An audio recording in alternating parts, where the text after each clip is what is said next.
My sister said I was wasting my potential until I saved her from a psychopath. I stared at the phone, the screen displaying my sister, Sarah's name. Another call, another plea for help. Being a private investigator wasn't exactly the family dream. My parents, doctors both, saw me as a disappointment. Sarah, bless her heart, usually agreed. "You're wasting your potential," she'd say. "Chasing shadows." "What is it this time?" I asked, the weariness in my voice probably audible. "He's here again, Mark," she whispered, her voice trembling. "He's watching the house." "Who? The guy from the bar?" I asked, already grabbing my keys. A few weeks ago, Sarah had a bad date. A guy, charming at first, turned possessive and obsessive when she rejected him. I'd warned her to get a restraining order, but she'd brushed it off. "He's just a bit intense," she'd said. "Yes," she choked out.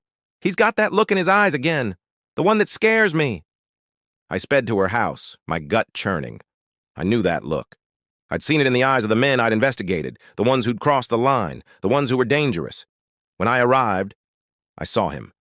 A nondescript sedan parked across the street, the driver's seat occupied by a man with a cold, unsettling gaze.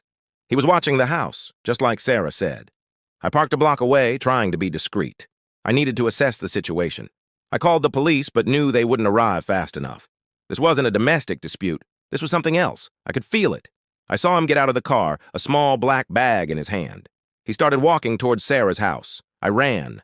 I found Sarah struggling with the front door, the lock jammed. He was already on the porch, his face contorted in a sick parody of a smile. He shoved her inside, and I heard her scream. Adrenaline surged through me. I kicked the door in, the wood splintering under the force. He turned, startled, and I saw the glint of metal in his hand. A knife. We fought. It was a blur of punches, kicks, and desperate attempts to disarm him. He was stronger than he looked, fueled by whatever twisted rage drove him. I managed to knock the knife from his hand, but he lunged, tackling me to the ground. Sarah, despite her fear, grabbed the knife. With a shaky hand, she held it to his throat. "Get away from him," she said, her voice surprisingly steady. He froze, his eyes wide with terror. I scrambled to my feet, pulling him off her. The police arrived then, sirens wailing. Later, as Sarah hugged me, tears streaming down her face, she whispered, "Thank you, Mark. You saved me." The next day, my parents called. They didn't apologize for their judgment, but they did say they were proud. Maybe, just maybe, I wasn't such a disappointment after all. Maybe chasing shadows wasn't such a waste of potential. Maybe it was exactly what I was meant to do.